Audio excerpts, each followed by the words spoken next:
Desde la pantalla les damos la bienvenida a un nuevo capítulo para seguir explorando las travesías de estos pioneros y pioneras del cine. Hemos estado recorriendo todas las aventuras, los desafíos, los nuevos lenguajes que se han ido formando y hoy nos vamos a enfocar en una figura, un francés, Abel Gance. Él sí exploró muchísimo los movimientos de cámara, fue un director prolífico con 52 títulos y muy joven inició su propio proyecto cinematográfico y lo veremos aquí Desde la pantalla.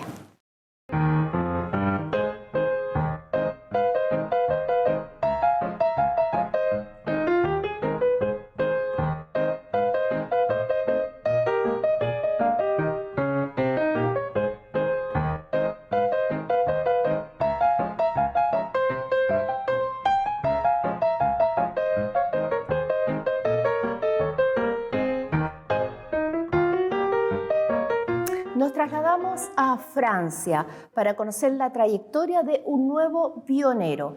Y, por supuesto, como en cada capítulo aquí en el set, está Jaime Córdoba con nosotros para acompañarnos en este viaje por el tiempo. ¿Cómo está, Jaime? Muy bien, Verónica. Encantado de estar acá en tu programa. En nuestro programa. Para hablar de Abel Gance, un grande. ¿Y por qué tan grande? ¿Qué méritos tiene él para ponerle este gran título? Yo creo que fue un innovador en la aplicación de un sistema narrativo no formal. ¿A quién me refiero? El lenguaje que hace o que utiliza Griffith y otros directores clásicos tiene una finalidad visual muy clara, muy precisa. Eso se llaman sistemas formales narrativos. Y cuando uno tiene algún tipo de innovación visual o estética que proviene del mundo de la vanguardia, que hace que la película sea abstracta a los ojos del espectador, hablamos de sistemas formales no narrativos. Entonces, puede que una historia se entienda por las acciones de los personajes, pero no necesariamente esté desarrollada como una historia de forma dúctil o locuaz. Por tanto, algunas de estas películas en los años 10 trataron directamente de involucrar a la vanguardia o a un lenguaje vanguardista al cine de Abel Gance, lo cual resultó en varios fracasos, ¿no? Y lo lleva a volver a entrar en sus cabales y en los rieles industriales en el cine francés. Pero va a ser muy difícil porque Gance era un director independiente, no estaba apoyado por ningún gran estudio, Gaumont o Pathé, por ejemplo, y le era difícil conseguir financiamiento para sus proyectos, le tenían miedo. ¿Qué puedes pensar tú de un hombre que es amigo del pintor Chagall, del poeta Apollinaire, ¿no? Y del artista visual del dadaísmo francés como Fernand Léger? Caos, ¿no? Simplecito no iba a ser. Disrupción. No, fome no va a ser para nada, pero económicamente algo arriesgado que le va a traer problemas. Bueno, él podríamos decir que siempre fue arriesgado porque muy joven, a los 22 años, ya forma su empresa y parte desde el guión, desde la actuación, como hemos visto que muchos han partido, pero parte desde la comedia y después adquiere a lo largo de su trayectoria otras temáticas más densas. ¿Cuál dirías tú que caracteriza el cine de Gance? Dramas sociales y personajes con caracteres fuertes que les permiten sobreponerse ante la adversidad.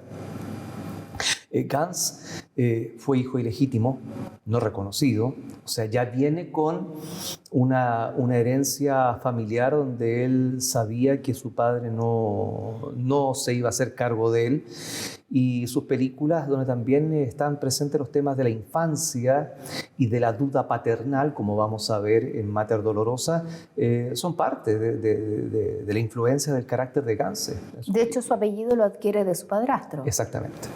Sí. ¿Les parece que vayamos a ver entonces esta primera pieza que leyendo descubrí que alguien decía por ahí desde su punto de vista que era la primera obra psicodélica del cine, de alguna manera. La vamos a ver integralmente, La Folie de Dr. Tuff, de 1915.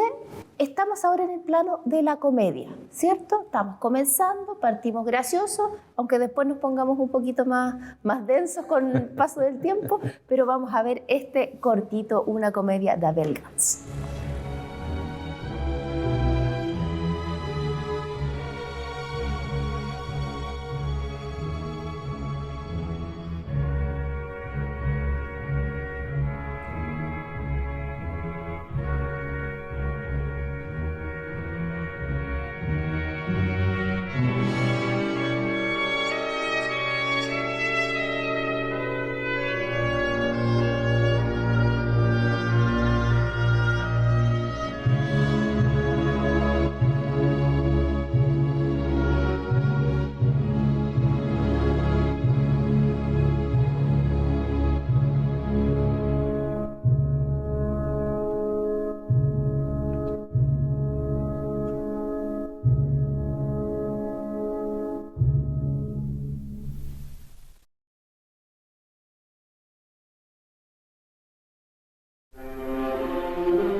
Como bien decía Jaime, aquí nos transportamos a un universo bastante distinto a esta narrativa mucho más tácita, más explícita que tienen otros directores. Un juego interesantísimo con los espejos, ¿cierto? ¿Y qué interpretación le darías tú a este corto? Mira, los franceses son los reyes de la vanguardia cinematográfica en la década del 10, aunque no se lo hayan propuesto. Estamos pensando que esta película de 1915 y un cortometraje con el actor cómico Max Linder de 1910 que se llama Dos gallos viviendo en paz tienen mucho que ver con el surrealismo y el dadaísmo. Estamos hablando de el dadaísmo surge por allá por 1916 y la comedia de Max Linder de 1910. El surrealismo surge en 1925 y esta película es 10 años antes. Entonces ya están de alguna forma llamando, atrayendo o aplanando un camino, ¿cierto? Pero sí, aplanando un camino. O provocando. Yo creo que, bueno, ya existe la vanguardia en la poesía, en el teatro, en la pintura, pero en el cine no. Ya recién en la década del 20 vamos a empezar a ver este tipo de experimentos. O sea, Abel Gance es un adelantado. Yo diría que está invocando de alguna forma lo que va a ser el surrealismo y las películas de Buñuel con situaciones totalmente pesadillescas, ¿no? Con un polvito deformamos los cuerpos de los personajes hasta que después recuperan su forma original. Y eso es notable para un corto de 1915, llevar al espectador a una película experimental en esa época, donde no se experimentaba, ¿cierto? Fue algo bastante osado para la época. O sea, bien mencionabas tú que él se vio nutrido por una serie de intelectuales que sin duda influían en su trabajo, en las apuestas que hacía, pero me llama particularmente la atención, lo mencionaste hace un ratito, y hice el link con otros capítulos que hemos estado revisando, que al final todos estos pioneros, su vida, esta era una comedia, ¿cierto? Pero su vida es un drama, o sea, todos lucharon contra la corriente, todos o fueron estafados, o fueron engañados, o el estudio que les apoyaba les retira ese apoyo. Entonces, fueron andares súper difíciles para todas estas generaciones dentro del cine. Sí, pocos se salvan, ¿no? Plagiados también, como el caso de Georges Méliès. Así que, pero también tenemos una característica esencial a todos ellos. Son únicos en su estilo, son únicos en sus aproximaciones y sus aportes a la historia del cine, ¿no? Por algo son pioneros. Fueron los que por primera vez hicieron este tipo de trabajo que después se van a volver moneda común, o bien el cine no va a volver a transitar por esos caminos. Claro, sellan una etapa y ya no hay vuelta atrás, digamos. De hecho, en algunos capítulos hemos comentado, cuando notamos que hay una suerte de retroceso, vimos que hubo una evolución en el trabajo de un director y de repente vuelve a un lenguaje que parece que lo echa atrás. Sí, bueno, me imagino propio de los tiempos, las épocas, las experimentaciones, los recursos técnicos a veces, ¿cierto? Pero vamos a seguir avanzando, ¿te parece, Jaime? Claro. Ahora vamos a ver otro trabajo que a mí me encanta cuando no están exentos de polémica, de 1917, Mater Dolorosa.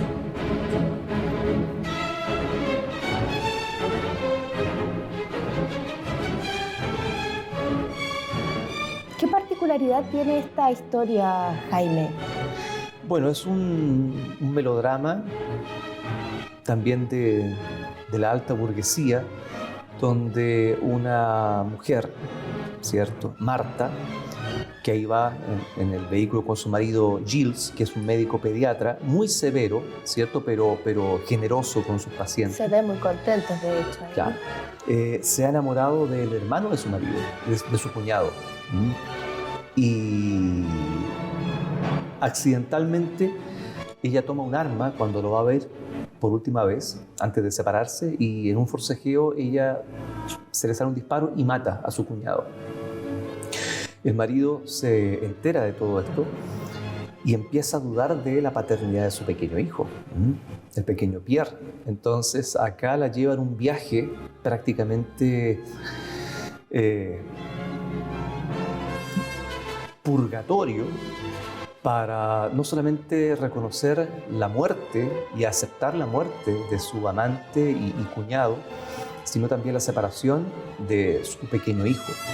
Ahora, el título Mater Dolorosa hace alusión a este nombre, ¿no? En latín que utiliza la Iglesia Católica para referirse a la Virgen María y los 7 dolores, número cabalístico, los 7 dolores que ella sufre con la vida de Cristo, de su Hijo.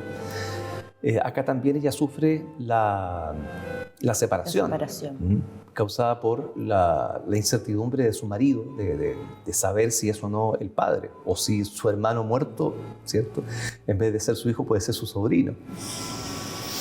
Y estas imágenes elocuentes, donde ella finalmente cree ver al niño, después de superar la pena y el dolor de la muerte y la separación, como te decía, sufre un efecto purgativo en el carácter de ella, donde vuelve a centrar su vida en la relación con Gilles. Es un drama bastante polémico, como tú decías, para la época. Eso te iba a decir, si no eran temas muy escabrosos para aquellos tiempos estos. Sí, pero el cine, posteriormente, ya diría que en los años 20, con la época del sonido, se vuelve mucho más conservador. O sea, todas estas películas, en su gran mayoría, son películas transgresoras temáticamente para la época, ¿no? Como vimos con Lois Weber, el tema del aborto, la drogadicción, trata de blanca y un montón de cosas más, son películas habituales en el cine mudo e incluso en el cine mudo chileno también, ¿ya? Películas con enfermedades venéreas, con alcoholismo, etc. Eran temas comunes y además que eran más abiertos, porque en las salas de cine se proyectaban también cortometrajes que eran películas llamadas de higiene, que eran películas también sobre transmisión de enfermedades o prevención de enfermedades, que muchas veces acompañaban la proyección de estas películas y era una forma de educar a la gente a través del cine. Mira qué interesante esto que has dicho, que quizás la llegada del sonido, al hacerse tan explícitas ciertas cosas a través de los parlamentos, el mismo cine se censuró de alguna manera y volvió a temas más convencionales y quizás no tan polémicos. Además que el cine, por el sonido, se volvió más caro de realizar, por lo tanto no podían tomar tanto riesgo con temas que podrían ser fácilmente criticados por la prensa. Las ligas de la decencia, la iglesia, ¿cierto? O los comentaristas o críticos de cine en la prensa. ¿Qué aceptación tuvo esta película en su tiempo? Fue una de las películas más taquilleras en la Francia durante la Primera Guerra Mundial. No olvidemos que esta película, esta Mater Dolorosa y la otra que vamos a revisar, ¿no?, que es la 10ª Sinfonía, son películas estrenadas durante la guerra. Entonces, uno esperaría una película cómica, más livianita, elevar la moral del pueblo francés, pero no. Abel Gance muy profundamente toca estos temas que son comunes, o sea, nos muestra las relaciones humanas, somos así. Sí, sí. Y de esta película él hizo otra versión.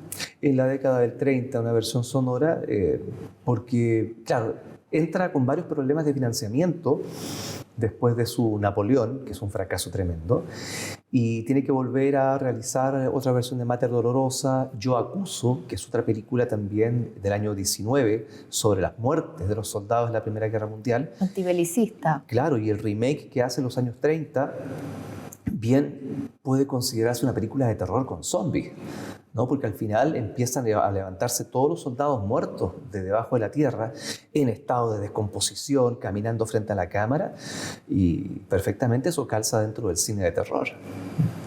Sí, la película del 33 leía que no tuvo mucho éxito, digamos. Exactamente. Intentó también sonorizar y hacer un montaje nuevo de Napoleón. Claro.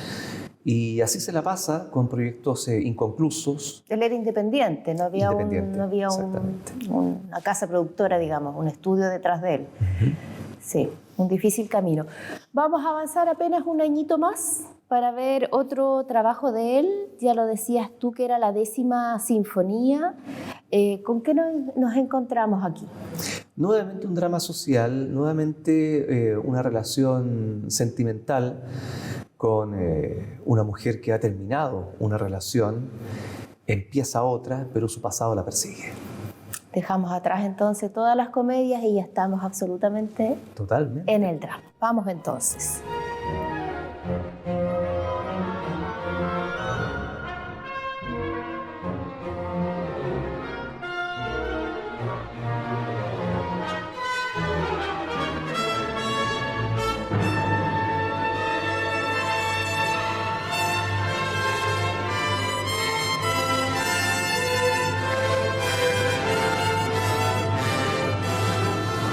¿De qué trata, Jaime, entonces esta 10ª sinfonía? Anunciaste ya algunos temas que parece que eran recurrentes Sí, un para triángulo este director. amoroso. Sí. Aquí estamos viendo el personaje de Frederick, un tipo lascivo, corrupto, que se está separando de Eva, quien ha matado a la hermana de Frederick, porque ellos eran personajes bastante revulsivos para la sociedad de la época. La vinculaban a situaciones escabrosas, indecentes, y ella quiere alejarse de esa vida, y acá le está pagando a Frederick para que se vaya, la abandone, lo está indemnizando, ¿cierto? Y se vaya, porque ella es una huérfana multimillonaria. Con el paso de los años, Eva va a volver a casarse con el músico Eric Damore, quien a su vez tiene una hija de cerca de unos 20 años, y esa muchacha tiene a esta nueva madrastra, espera llevarse bien con ella, y le cuenta un secreto. Está enamorada y quiere casarse con, adivina quién, Frederick. O sea, este amante del pasado vuelve a su vida. A su vida, y para corromper la juventud de esta muchacha. Y aquí el marido se entera de esta vida anterior, ¿cierto? Y para sublimar la pena, compone la 10ª sinfonía. Nuevamente es una película de superación, es una película de trauma, es una película donde el pasado y las relaciones amorosas del pasado vuelven a entorpecer el presente, pero los personajes demuestran la suficiente madurez y la entereza como para poder sobreponerse a esa situación y seguir viviendo en una relativa paz. Mire, y como podemos ver recursos que hemos visto usados por otros pioneros, ¿cierto? La transposición de las imágenes para lograr estas metáforas. Por supuesto, el cine de Abel Gance es un cine lleno de metáforas, lleno de figuras retóricas con sobreimpresiones o bien objetos que representan alguna situación o la característica de la personalidad de un sujeto. Esa máscara que está al fondo, evidentemente al comienzo de la película vemos un fundido y esa máscara se transforma en el rostro de Frederick. O sea, sigue estando presente el pasado. Ahora, lo que podemos observar hasta ahora, no hay un gran despliegue de movimientos de cámara, ¿cierto? Es todo muy tranquilo todavía, planos un poco más amplios, un poco más cerrados, pero la cámara está ahí estática. Sí, pero lo que tenemos que destacar también es la iluminación de la película. Hay muchas escenas en interiores, donde, sobre todo en el hospital al comienzo o en el casino, donde entra la luz por las ventanas y pareciera ser la única fuente lumínica donde está filmando Abel Gance. Eso también es audaz para la época, es una choreza técnica para la época.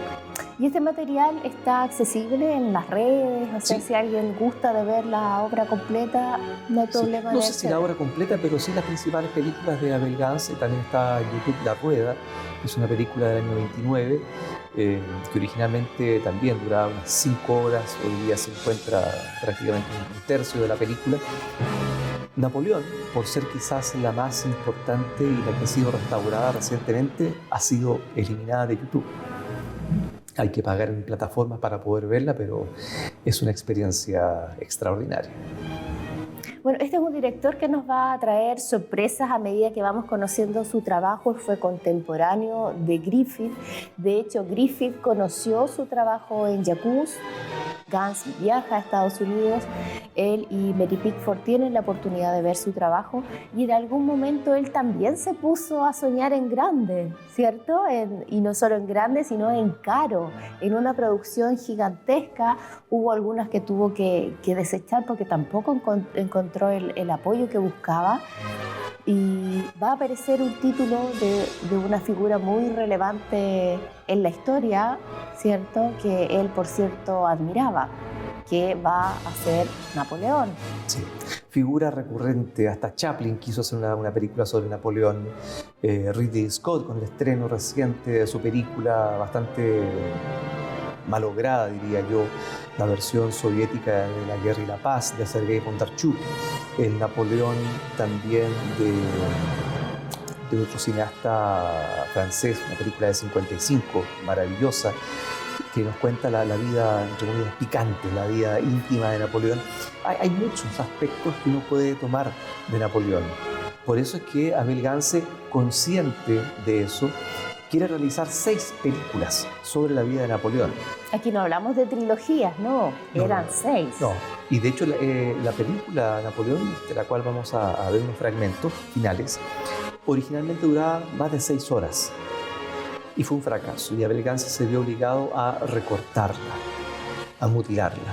Incluso en la época sonora tomó la película muda, filmó otras escenas, le colocó música, efectos sonoros y volvió a estrenarla. El Napoleón de Abel Gance es la infancia y la juventud de Napoleón con su campaña en Italia, ya antes de ser el gran Napoleón Bonaparte. Por eso él iba a destinar 6 películas para narrar toda la vida. Es imposible, ¿cierto?, abarcar todo. De ahí que la película de Sacha Guitry, la que te contaba, de Napoleón de 1955, es una película de 3 horas. Acá para América llegó la versión de 2 horas.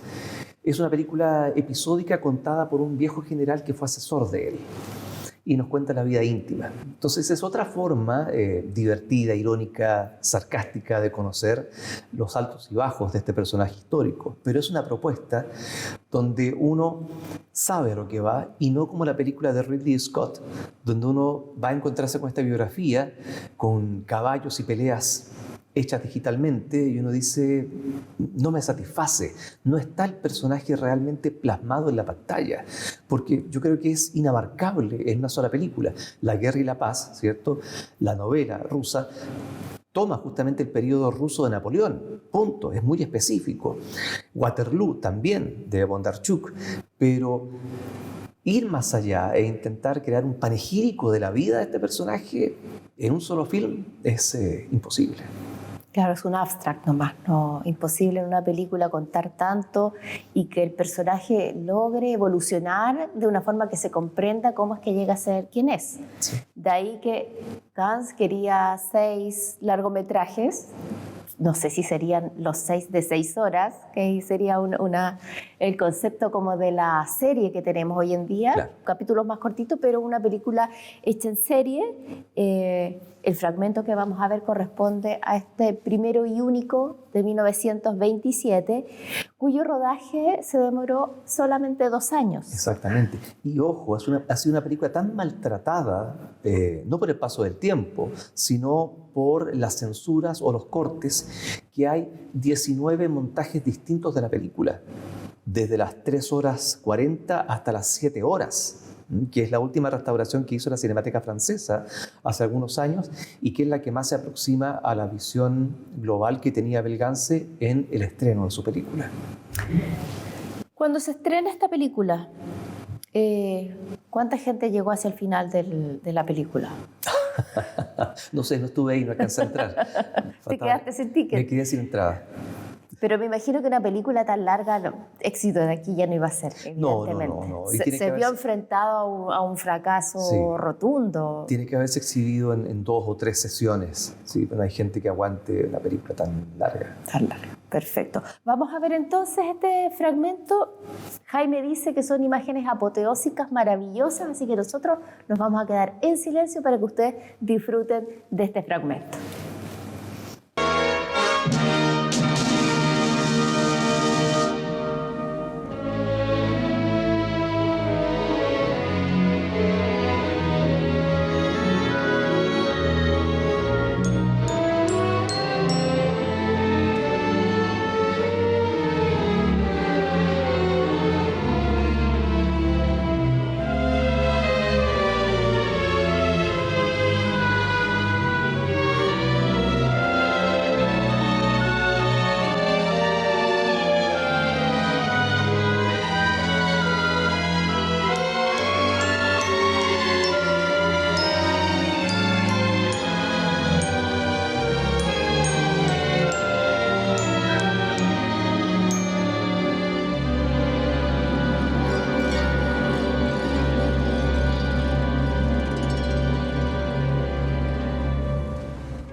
vimos esta película entonces en un tríptico, Jaime, lo que se llamó Polyvision, ¿no? Exacto. 3 proyectores que veíamos que no encajaba a la perfección el cuadro. Debió ser súper desafiante rodar además de esta forma. Es que se filmó con 3 cámaras simultáneamente, una al lado de la otra, que va a ser un antecesor del Cinerama, ¿no? En los años 50. Y este sistema, desarrollado por Abel Gance, es solamente una de las innovaciones que presenta esta película, también pionera y yo diría también vanguardista para la época, porque desarrollaron cámaras a cuerda que montaron arriba de caballos y los soltaron al galope para que el espectador sintiera el movimiento de un jinete galopando arriba de un caballo. Camarógrafo con cámaras en mano, ya siguiendo las trayectorias de unas bolas de nieve al comienzo de la película. También se habló de que colocaron una cámara dentro de una bola de cañón que fue disparada para que el espectador sintiera la trayectoria de la bala de cañón. Son algunas de las innovaciones que Abel Gance hizo para esta película, que no creo que sean para nada elementos baladíes dentro de la narrativa, sino que ayudan a situar al espectador dentro de la acción y dentro de la cabeza de Napoleón. Bueno, lamentablemente es una película adelantada a la época, pero esta secuencia final con la bandera tricolor, la bandera de Francia y estas 3 cámaras y 3 pantallas donde en algunos momentos la imagen está dividida en 3 o bien algunas se van alternando y van cambiando, sobre todo la pantalla del medio, el trabajo de montaje de esa secuencia ya de por sí es extraordinario y vale la pena la entrada al cine. Pero la película completa, en su versión de 6 horas, yo tengo la versión de 4 horas y algo, ¿no? Con la música de Carmine Coppola, padre de Francis Ford Coppola, que es una restauración de los años 90, y ya esa versión de 4 horas y fracción te deja sin aliento. Me imagino que otras escenas más fueron cortadas, ¿cierto? Y están agregadas ahora con lo que se ha encontrado gracias a la investigación de un restaurador e investigador e historiador británico, Kevin Brownlow, que se ha dedicado a rescatar muchas películas del cine mudo. Creo que en esta temporada no hemos hecho nada mejor que hablar de pioneras y pioneros, porque si hay un factor que caracteriza a quienes van por primera vez a llegar a un nuevo territorio, un nuevo campo, es la valentía, el arrojo que deben tener para desafiar la opinión pública, la aceptación, las imposiciones de los productores, ¿cierto? O muchas veces la carencia de los recursos que les impedía concretar aquellos sueños que ellos querían hacer visibles para el público. Y lo que vimos aquí es digno de cualquier muestra visual en algún museo contemporáneo donde se ponen estos trípticos, las imágenes van mutando. O sea, si de vanguardia podemos hablar, sin duda el nombre de Abel Gance estaba ahí presente. Exactamente. Y bueno, y para ir cerrando este ciclo, Verónica, me siento muy contento de poder haber ayudado al descubrimiento, contigo también, ayudar al descubrimiento y a la revalorización de estos cineastas olvidados, cuyas obras también, en algunos casos son de fácil acceso, están en YouTube, pero ponerlos en valor a través del programa me hace sentir la necesidad, no sé si te pasa a ti, de tener otra temporada más desde la pantalla, donde sigamos descubriendo estos pioneros, porque siento que más que nunca hoy, con toda la facilidad que tiene la tecnología, puede hacer una película con un teléfono, etcétera, con el desconocimiento y muchas veces el desprecio que hay por parte de las nuevas generaciones de cineastas o de estudiantes hacia la historia del cine o la prehistoria del cine, siento que es necesario detenerse en este mundo alocado en el cual estamos viviendo, histérico, y mirar hacia atrás, con la finalidad de no solamente comprender, sino de aprender y ayudar a dignificar esas obras cinematográficas que han logrado superar la prueba del tiempo. Creo que lo dijimos en algún programa, pero de todo el cine mudo a nivel mundial hasta comienzos de la década del 30 se ha perdido un 80%. Solamente del cine mudo norteamericano hay un 75% perdido o extraviado. Y el hecho de que nos den este espacio para poder hablar de sus directores, directoras y mostrar fragmentos de esas películas es para mí un placer, un privilegio, y me gustaría repetir la experiencia y seguir expandiendo el nombre de pioneras y pioneros del cine. Bueno, sin duda estos pioneros y pioneras no son solo estos, hay muchos más. Y ya que nos pusimos un poco personales, también ha sido un placer participar en esta temporada y sin duda uno siempre aprende, uno siempre descubre y tiene la posibilidad de mediar para hacer visible el trabajo, como muy bien lo dijiste tú, de estas personas arriesgadas, arrojadas, y aprender a mirar. Yo creo que la clave es aprender a mirar, a descubrir aquello que quizás nos salta a primera vista, pero que cuando vamos haciendo el enlace entre unos y otros vamos descubriendo cómo se fue tejiendo este lenguaje que hoy nos tiene aquí y que hoy nos une desde la pantalla para disfrutar del cine. Así que esperamos que ustedes disfruten de esta temporada absolutamente como lo hicimos nosotros. Y esperamos vernos entonces en un próximo Desde la Pantalla.